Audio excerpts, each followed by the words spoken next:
அன்பார்ந்த உறவுகளே, Palestine Israel போர் கிட்டத்தட்ட 278 நாளை கடந்து நிகழ்ந்து கொண்டிருக்கக்கூடிய இந்த வேளையில் காசாவுடைய பல்வேறு பகுதிகளில் இன்றைய தினம் இரத்த வெள்ளத்தில் மூழ்கி கிடக்கிறார்கள் அந்த மக்கள் அப்படிங்கிற காட்சியை கண்கூட பார்க்க முடியுது.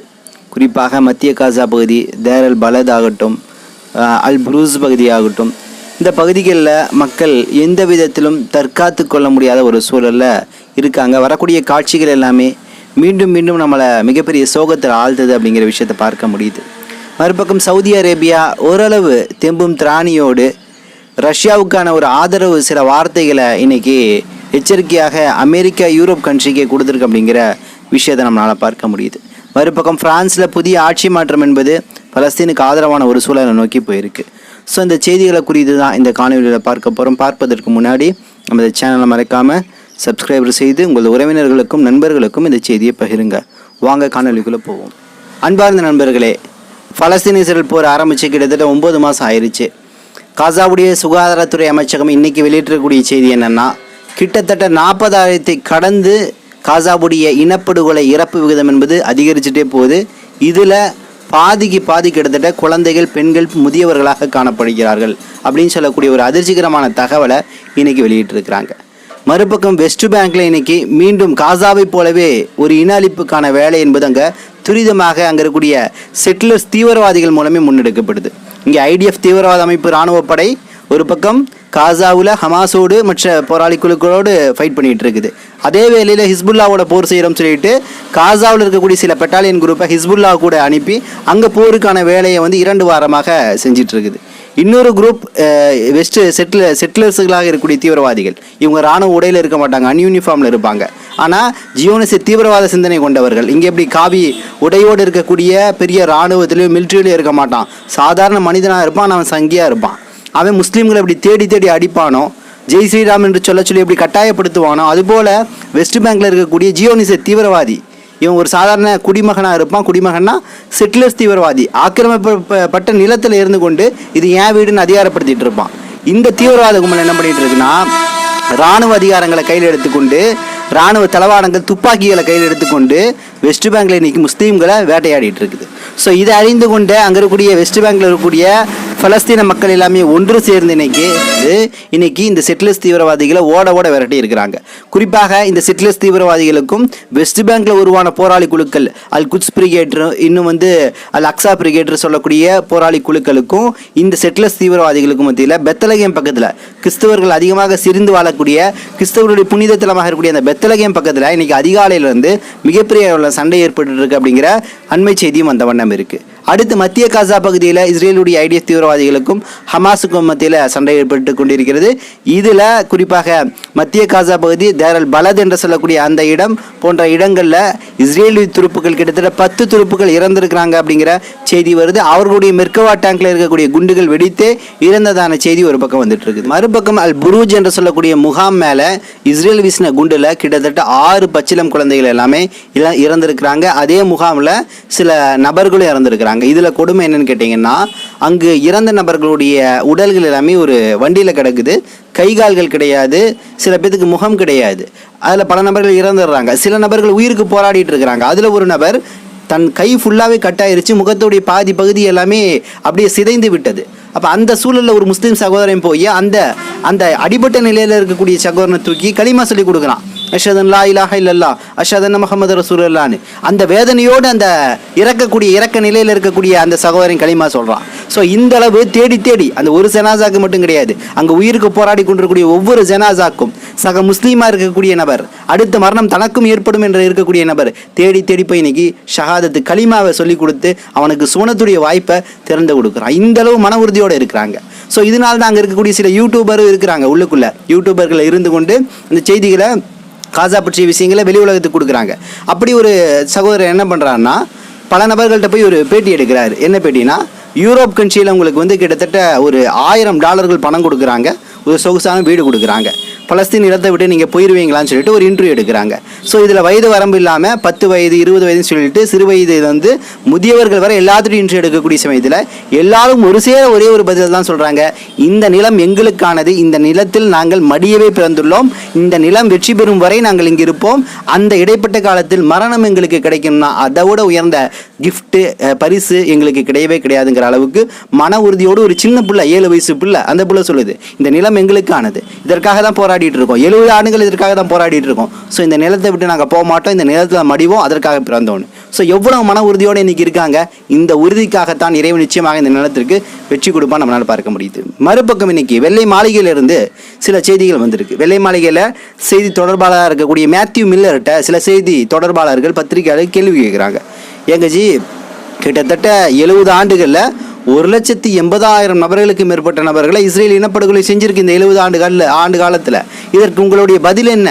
இப்போ கிட்டத்தட்ட 40,000 மக்களை கொண்டு இருக்குது, பதில் என்னன்னு கேட்கக்கூடிய சமயத்தில் மேத்யூ மில்லர் சிரிச்சுட்டே சொல்கிறாரு, ஓ அப்படிலாம் நடந்திருக்கா, குழந்தைகள் பெரியவங்களாம் கொல்லப்பட்டிருக்கிறாங்களா, எனக்கு எதுவும் தெரியலையே அப்படிங்கிற மாதிரி ஒரு நக்கலான தோணியில் பதில் சொல்லியிருக்கிறாரு. மேலும் இன்னொரு பக்கம் ஒரு அச்சுறுத்தலோடு சொல்கிறாரு, நிச்சயமாக ரஷ்யா இந்தியாவுடைய உறவு எங்களுக்கு நிச்சயமாக ஒரு ஆபத்தையும் ஒரு அச்சுறுத்தலையும் ஏற்படுத்துது, நிச்சயமாக இந்தியா தவறான முடிவு எடுக்குதுன்னு சொல்லிட்டு மேத்யூ மில்லர் சொல்கிறாரு. அப்படி என்ன முடிவுன்னு கேட்டிங்கன்னா, சமீபமாக இந்திய பிரதமர் இருக்கக்கூடிய மோடி வந்து ரஷ்யாவுக்கு போயிருக்காருங்கிறது உங்களுக்கு தெரியும். ஸோ ரஷ்யாவில் சிறப்பான வரவேற்பு வந்து ரஷ்ய தலைவர் புட்டின் கொடுத்துருக்கிறாரு. 2 பேரும் டிப்ளமேட்டிக்காக பல விஷயங்களை எல்லாம் பேசிகிட்டு இருந்தாங்க. ஸோ இந்த உறவுகள் மத்தியில் ராஜாங்க ரீதியான பல்வேறு விஷயங்கள், பொருளாதார முன்னேற்றம் என்ற பல விஷயங்கள் பேசப்பட்டாலும் மேத்யூ மில்லர் சொல்கிறாரு, நிச்சயமாக ரஷ்யாவோடு இந்தியா கூட்டணி வைக்கக்கூடாது. காரணம், இங்கே ரஷ்யாவுக்கும் உக்ரைனுக்கும் பிரச்சனை போகும்போது உக்ரைன் ஒரு சரியான நாடு, உக்ரைனுக்கு தீர்வு கிடைக்கணும், உக்ரைன் பக்கம் தான் நியாயம் இருக்குது. அந்த சமயத்தில் உக்ரைன் பக்கம் நிற்காமல் ரஷ்யாவோட கூட்டணி வைப்பது அல்லது பேசுவது என்பது முறை கிடையாது அப்படிங்கிற மாதிரி ஒரு அச்சுறுத்தும் தன்மையோடு இருக்குது அப்படிங்கிற மாதிரி இன்னைக்கு மேத்யூ மில்லர் தனது கருத்தை வெளிப்படையாக வெளியிட்டு இருக்கிறாரு அப்படிங்கிற விஷயத்தை நம்மளால் பார்க்க முடியுது. மறுபக்கம் ஹிஸ்புல்லா மற்றும் இஸ்ரேல் IDF தீவிரவாதிகள் மத்தியில் கடந்த 2 வாரங்களாக சண்டை போயிட்டு இருக்கு அப்படின்னு உங்களுக்கு தெரியும். ஸோ இந்த சண்டையை பொறுத்த வரைக்கும் இன்னைக்கு ஹிஸ்புல்லா முன்னேறி கொண்டே செல்கிறது. குறிப்பிட்டு சொல்லணும்னு கேட்டிங்கன்னா, வடக்கு இஸ்ரேலில் இருக்கக்கூடிய பல்வேறு செட்டிலர்ஸ், குடியேற்றவாசிகள், அந்த நிலத்தை அபகரிப்பு செய்தவர்கள் எல்லாமே வடக்கு இஸ்ரேலேருந்து தெற்கு இஸ்ரேலை நோக்கி நகர்ந்திருக்கிறாங்க அப்படிங்கிற செய்தி வருது. உங்களுக்கு நல்லா தெரியும் இஸ்ரேலுடைய பிளான் என்னன்னு கேட்டிங்கன்னா, இன்னும் வடக்கு இஸ்ரேலுடைய பகுதிகளை எக்ஸ்டெண்ட் பண்ணணும். குறிப்பாக கலீலியா, மெட்டோலியா மற்றும் அந்த குறிப்பாக லிட்டானி என்று சொல்லக்கூடிய ரிவர், அதாவது லெபனானுக்கும் இஸ்ரேலுக்கும் மத்தியில் இருக்கக்கூடிய அந்த ரிவருக்கு அருகாமை வரைக்கும் செட்டில்மெண்ட்டுகளை உருவாக்கணும், அவுட்லெட்டுகளை உருவாக்கணுங்கிறதான் இஸ்ரேலுடைய திட்டம். சொல்லப்போனால் இந்த போர் முடிஞ்சிருச்சுன்னா இன்னும் கிட்டத்தட்ட 50,000 குடியிருப்புகளை உருவாக்கணும். அது எல்லாமே அதாவது ஹிஸ்புல்லாவுடைய லெபனானுடைய எல்லைக்குள்ளேயும் போகணும், காசாவுடைய எல்லைக்குள்ளேயும் போகணும் அப்படிங்கிறத இவங்களுடைய இலக்காக காணப்படுது. ஆனால் இன்னைக்கு ஹிஸ்புல்லாவுடைய தரமான அடி எந்த அளவுக்கு போயிருக்குன்னா, கிட்டத்தட்ட இந்த லிட்டானி ரிவர்லாம் தாண்டி போய் வடக்கு கலீலியா பகுதி இஸ்ரேலுடைய பகுதிக்குள்ளே போயிருக்கு. ஸோ இங்கே அச்சுறுத்தல் தன்மை இருக்கிறனால தான் வடக்கு இஸ்ரேல் பகுதியிலிருந்து தெற்கு இஸ்ரேலை நோக்கி பல நபர்கள் குடியேற்றம் செஞ்சிருக்கிறாங்க, இடம்பெயர்ந்திருக்கிறாங்க.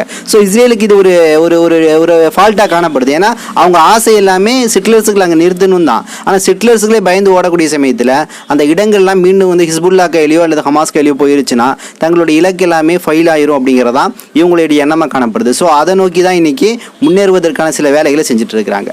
ஸோ இந்த வேலையில தான் இஸ்ரேலுடைய ஒரு அமைச்சர் இன்னைக்கு 300 குழந்தைகள் எல்லாமே தீவிரவாதிகள் என்ற ஒரு வார்த்தையை பயன்படுத்தியிருக்கிறார். எந்த விஷயத்துலன்னு கேட்டீங்கன்னா, அது சிஃபா மருத்துவமனையுடைய எலும்பியல் துறையில் கிட்டத்தட்ட அக்டோபர் 7க்கு அப்புறம் 150 நபர்களை, மருத்துவர்கள் எல்லாத்தையும் கொலை செஞ்சிருக்கு இந்த இஸ்ரேலுடைய தீவிரவாத அமைப்பு. ஸோ அந்த மருத்துவமனை தான் இன்னைக்கு ஓரளவு செயல்பாட்டில் இருக்குது. இன்னும் குறிப்பாக சொல்லணும்னு கேட்டிங்கன்னா, அல் குட்ஸ் என்று சொல்லக்கூடிய மருத்துவமனை, அல் அக்ஸா மருத்துவமனை ஓரளவு இயல்பாக இயங்கிட்டு இருக்குது, பெரிய அளவு ஃபெசிலிட்டிஸ் கிடைக்கலையாட்டியும். ஸோ இந்த மருத்துவமனையில் பார்த்தீங்கன்னா இன்னைக்கு கிட்டத்தட்ட 300 பச்சிலம் குழந்தைகள் எல்லாமே பிறந்திருக்கிறாங்க. ஓவரால் அல் சிஃபா மருத்துவமனை, அல் நாசர், அல் குட்ஸ் மருத்துவமனை, இந்த 300 குழந்தைகள் எல்லாமே தீவிரவாத குழந்தைகள்லாம் பிறந்திருக்கு. இந்த குழந்தைகளை உடனடியாக கொல்லணும்னு சொல்லிட்டு இஸ்ரேலுடைய ஒரு அமைச்சராக இருக்கக்கூடிய அமித் ஹெலேவி என்று சொல்லக்கூடிய நபர் சொல்லியிருக்கான். அமித்ஷா அப்படின்னு சொல்லும் போது நம்ம அமித்ஷா தான் நினைவுக்கு வருவார். ஸோ இந்த அமித்ஷின் பேர் வச்சிருக்கக்கூடிய இந்த அமித்ஷா போன்றவர்கள் எல்லாமே இது போன்ற கொடூர சிந்தனை கொண்டவர்கள் தான் அப்படிங்கிற ஒரு விஷயம் தெரியுது. இவர் பேர் அமித் ஹெல்வியா என்று சொல்லக்கூடிய பெயர். ஸோ இந்த அளவு வந்து பலஸ்தீன குழந்தைகளை கூட கொலை செய்யணும் அப்படிங்கிற ஒரு எண்ணத்தோடு இஸ்ரேலுடைய தீவிரவாத அமைப்பு என்பது செயல்பட்டு இருக்கு அப்படிங்கிற விஷயத்தை பார்க்க முடியுது. அடுத்து காசாவுடைய சுகாதாரத்துறை அமைச்சகம் ஒரு எச்சரிக்கையை இன்னைக்கு கொடுத்துருக்கு. என்னன்னா, இன்னைக்கு தொற்று நோய் என்பது காசாவில் அதிகமாக பரவிட்டு இருக்குது, நீரழிவு நோய் பரவிட்டு இருக்குது. ஸோ இந்த நோய்கள் பரவுவதனால குழந்தைகள், இன்னும் பெண்கள், இன்னும் பாலூட்டும் தாய்மார்கள் எல்லாமே இறந்துட்டு இருக்கிறாங்க. ஸோ மகப்பேறு அந்த வார்டுல எல்லாம் பல குழந்தைகள் பாதிக்கப்பட்டு இருக்கிறாங்க. ஸோ இந்த நோய் பரவலை தடுப்பதற்கான பல்வேறு எக்யூப்மெண்ட்ஸ்லாம் வெளியே இருக்குது.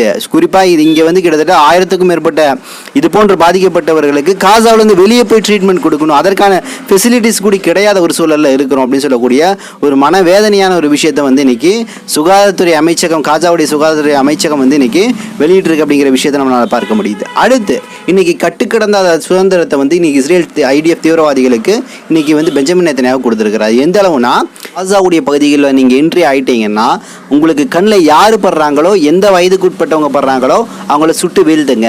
ஜன்னலில் ஒருத்தர் எட்டி பார்க்குறாங்களோ அவங்கள சுடுங்க. உங்களுக்கு வரையறையே கிடையாது, இந்த இடத்துல தான் சுடணும், இங்கே சுடக்கூடாது, இவ்வளோ பேரை தான் சுடணும் அப்படின்லாம் கிடையாது. காக்கா குருவி போல் உங்களுக்கு கண்ணுக்கு படுற இடத்துல இருக்கக்கூடிய நபர்கள் எல்லாத்தையும் சுட்டுத்தலுங்க சொல்லக்கூடிய ஒரு கட்டுக்கடங்காத மிருகத்தனமான ஒரு உத்தரவை தான் இன்னைக்கு நெத்தன்யாகு கொடுத்துருக்கிறார் அப்படிங்கிற ஒரு அதிர்ச்சிகரமான தகவல் வருது. மேலும் யூரோப் மெட் என்று சொல்லக்கூடிய ஒரு அமைப்பு இன்னைக்கு ஒரு செய்தியை வெளியிட்டிருக்கு. அதிர்ச்சிகரமான செய்தி, நாய்களை கிட்டத்தட்ட 6 வகையான தாக்குதலுக்கு இந்த இஸ்ரேலுடைய IDF தீவிரவாத அமைப்பு பயன்படுத்தியிருக்கு அப்படிங்கிற ஒரு அதிர்ச்சிகரமான தகவலை வந்து இன்னைக்கு வெளியிட்டிருக்கிறாங்க. மறுபக்கம் உங்களுக்கு இந்த காசாவுக்கு உதவி பொருட்கள் இவ்வளோ நாள் வரல நம்ம புலம்பிட்டு இருந்தோம்ல, குறிப்பாக இந்த ரஃபாவுடைய எல்லையில் எல்லாமே நிறுத்தி வச்சுருக்காங்கன்னு சொன்னோம்ல. ஸோ அதற்கு மாற்றாக நாங்கள் வந்து ஒரு செயற்கை துறைமுகத்தை கட்டுறோம் அப்படின்னு சொல்லிட்டு ஃப்ளோட்டிங் ஹார்பரை வந்து அமெரிக்கா என்ன பண்ணுச்சுன்னா இந்த காசாவுடைய கடற்கரை மெரின் பகுதியில் கட்டுச்சு. ஸோ அதன் மூலம் உதவி வரும்னு பார்த்தோன்னா உதவி வரல, மாறாக துப்பாக்கிகளோ குண்டுகளோ பீரங்கிகளோ உள்ளே வந்துச்சு, வந்து ரஃபாவுடைய எல்லையில் பல நபர்களை சுட்டு கொலை செஞ்சிச்சு. ஸோ அந்த வேலையெல்லாம் கிட்டத்தட்ட கம்ப்ளீட்டாக முடிஞ்சனால இன்றைக்கி கிட்டத்தட்ட 21 நாட்கள் 300 மில்லியன் செலவு செஞ்சு அந்த ஃப்ளோட்டிங் பிரிட்ஜை இன்றைக்கி எல்லாமே கலைச்சு எல்லாமே ரிட்டர்ன் எடுத்துக்கிட்டாங்க. அப்போ உதவி பொருட்கள் கொண்டு வரோன்னு சொல்லி வந்த அந்த பிரிட்ஜ் எல்லாமே இன்றைக்கி ஒரு இனப்படுகொலைக்கு அமெரிக்கா பயன்படுத்தியிருக்கு அப்படிங்கிற ஒரு விஷயத்தை பார்க்க முடியுது. இன்னொரு பக்கம் இந்த போரில் பிரான்ஸுடைய இனப்படுகொலைக்கான பங்கு அதிகமாக இருந்துச்சு. உங்களுக்கு தெரியும், போருடைய ஆரம்பத்தில் பிரான்ஸ், அமெரிக்கா, ஜெர்மனி, இன்னும் வந்து பிரிட்டன் போன்ற நாடுகள் தான் இஸ்ரேலுக்கு அதிகமாக உதவி செஞ்சுட்டு இருந்துச்சு. ஸோ இன்றைக்கி ஃப்ரான்ஸில் ஒரு நல்ல தேர்தல் ஆட்சி மாற்றம் ஏற்பட்டிருக்கு. குறிப்பாக இடதுசாரியை சார்ந்தவர்கள் ஆட்சிக்கு வந்திருக்கிறாங்க. வந்த பின்னாடி அவங்க என்ன சொல்கிறாங்கன்னா, இன்னும் ஒரு சில வாரங்களில் பலஸ்தீனை நாங்கள் ஆதரிப்போம், பலஸ்தீனுடைய விஷயங்களை நாங்கள் கொண்டாடுவோம், பலஸ்தீனுக்கான எல்லா விஷயத்தையும் நாங்கள் வந்து முன்னெடுப்போம் சொல்லிட்டு இன்னைக்கு இடதுசாரியை சார்ந்தவர்கள் எல்லாமே இன்னைக்கு முன்னெடுத்துட்டு இருக்காங்க. வலதுசாரியை சார்ந்தவர்கள் இமானுவேல் மெக்கான் போன்றவர்கள்லாம் பின்னுக்கு தள்ளப்பட்டுட்டாங்க. ஸோ இன்னைக்கு பிரான்ஸில் ஒரு நல்ல சூழல் உருவாயிருக்கு. பிரான்ஸுடைய இந்த சூழல் பலஸ்தீனுடைய விடுதலையில் ஒரு பங்கு அளிக்கும் அப்படிங்கிற விஷயத்தை பார்க்க முடியுது. பலஸ்தீனுக்கான சுதந்திர போராட்ட விஷயங்களில் பிரான்ஸில் இன்றைக்கி தடை இல்லாமல் வந்து பலஸ்தீன் கொடி ஏந்திட்டு மக்கள்லாம் போராடுறாங்க. அதற்கான சுதந்திரத்தை இந்த இடதுசாரியை ஆட்சிக்கு வந்திருக்கக்கூடிய ஆட்சியாளர்கள்லாம் கொடுத்துருக்காங்க அப்படிங்கிற ஒரு விஷயத்தை தான் அழுத்தம் திருத்தமாக நம்மளால் இங்கே பார்க்க முடியுது. அடுத்து சவுதி அரேபியா தரமான ஒரு செயலை இன்றைக்கி செஞ்சுருக்கு. என்னென்னா 300 பில்லியன் ரஷ்யாவுடைய சொத்துக்களை பறிமுதல் செய்து முடக்குவதற்கான வேலையை அமெரிக்கா முன்னெடுத்துட்டு இருக்கு. ஸோ இதற்கு சவுதி அரேபியா என்ன எச்சரிக்கை கொடுக்குதுன்னா, நீங்கள் ரஷ்யாவுடைய 300 பில்லியன் சொத்துக்களை பறிமுதல் செஞ்சீங்கன்னா உங்களுடைய பினாமி சொத்துக்கள் மற்றும் பத்திரங்கள் எல்லாமே சவுதி அரேபியாவில் இருக்குல்ல, ஸோ இதை வந்து நான் முடக்குவோங்கிறமான ஒரு எச்சரிக்கையை கொடுத்துருக்கு. சொல்லப்போனால் சவுதி அரேபியாவில் குறிப்பாக ஐரோப்பிய நாடுகளை மென்ஷன் பண்ணி தான் சவுதி அரேபியா சொல்லுது. ஐரோப்பிய நாடுகளுடைய பல்வேறு பத்திரங்கள் எல்லாமே சவுதியில் பெரிய அளவில் இல்லை, சிறிய அளவில் தான் இருக்குது. இருந்தாலும் சவுதியுடைய முன்னெடுப்பு போல வேறு நாடுகள் எல்லாமே செஞ்சாங்கன்னா அமெரிக்காவுடைய சூழல் என்பது பின்தங்கிடும் அப்படிங்கிற ஒரு அச்சமும் பயமும் இன்னைக்கு அமெரிக்காவுக்கு வந்திருக்கு நம்மளால் பார்க்க முடியுது. அமெரிக்காவுக்கு எதிரான முதல் முறையாக ஒரு ரஷ்யாவுக்கு ஆதரவான ஒரு சொல்லாடலாக இந்த சவுதி அரேபியாவுடைய நிலைப்பாடை வந்து இன்னைக்கு போர் வல்லுநர்கள்லாம் பார்க்குறாங்க. அடுத்து ஹிஸ்புல்லாவுடைய புதிய ஒரு ஆயுதம் ஹுதூத் UAV என்று சொல்லக்கூடிய ஆயுதத்தின் வழியாக இன்னைக்கு கோலன் குன்றுகளுடைய பல பகுதிகளை ஆய்வு செஞ்சுட்டு இருக்கு. சொல்ல போனால் கோலன் குன்றுகள்லாம் இஸ்ரேலுடைய கைவசம் இருக்கிறதுனால அந்த கோலன் குன்றுகள் எல்லாம் தன் கைவசப்படுத்தணும், பாதுகாக்கணும்னு சொல்லிட்டு ஹிஸ்புல்லா இன்னைக்கு ட்ரோன் காட்சிகள் வழியாக அந்த இடத்துல ஆய்வு செஞ்சுட்டு இருக்குது. விரைவில் அந்த இடத்தை நோக்கியும் போயிடும் அப்படிங்கிற ஒரு விஷயத்தை தான் நம்மளால் பார்க்க முடியுது. ஸோ ஹிஸ்புல்லா ஒவ்வொரு கட்டமாக ஒவ்வொரு செயல் திட்டமாக இன்னைக்கு முன்னேறி கொண்டிருக்கு அப்படிங்கிற விஷயத்தை பார்க்க முடியுது. அடுத்து இன்னைக்கு மொரோக்கோ இஸ்ரேலுடைய ஏர்ஸ்பேஸ் இண்டஸ்ட்ரியலோடு ஒரு கூட்டணி வச்சிருக்கு. என்ன கூட்டணினா, இந்த ஏர்ஸ்பேஸ் இண்டஸ்ட்ரியல் இருக்கக்கூடிய உளவு செயற்கைக்கோள் வந்து எங்களுக்கு தேவைப்படுது. ஸோ கிட்டத்தட்ட $1 பில்லியன் செலவு செஞ்சு இந்த உளவு செயற்கைக்கோளை நாங்கள் பெற்றுக்கொள்கிறோம் என்ற ஒரு விஷயத்தில் இன்னைக்கு இஸ்ரேலோடு மொரோக்கோ கூட்டணி வச்சிருக்கு அப்படிங்கிற ஒரு செய்தியும் வந்த வண்ணம் இருக்கு. இறுதியாக ஒரு செய்தி, ஈரானுடைய வடமேற்கு எல்லை வழியாக இந்த இஸ்ரேலுடைய மொசாத் தீவிரவாத அமைப்பு உள்ள நுழைஞ்சு நாசகர வேலையை செய்ய தயாரான சூழலில் உள்ளே வந்திருக்கு. இது கூட ட்ரோன்கள், ஏவுகணைகள், சில துப்பாக்கிகள், குண்டுகளோடு உள்ள நுழைஞ்சிருக்கு. ஸோ இதை அறிந்து கொண்ட உளவுத்துறை, இது ஈரானுடைய உளவுத்துறை வந்து இன்ஃபர்மேஷன் கொடுத்து ஐஆர்ஜிசியுடைய படைகள் எல்லாமே இந்த மொசாதுடைய சங்கிகளை பிடிச்சிருக்காங்க அப்படிங்கிற அண்மை செய்தியும் கிடச்சிருக்கு. இன்னும் சில தகவல்களை திரட்டி கொண்டு இன்ஷா அல்லாஹ் விரைவில் வந்து உங்களை சந்திக்கின்றேன். நன்றி. அஸ்ஸலாமு அலைக்கும் வரஹ்மத்துல்லாஹி வபரகாத்துஹு.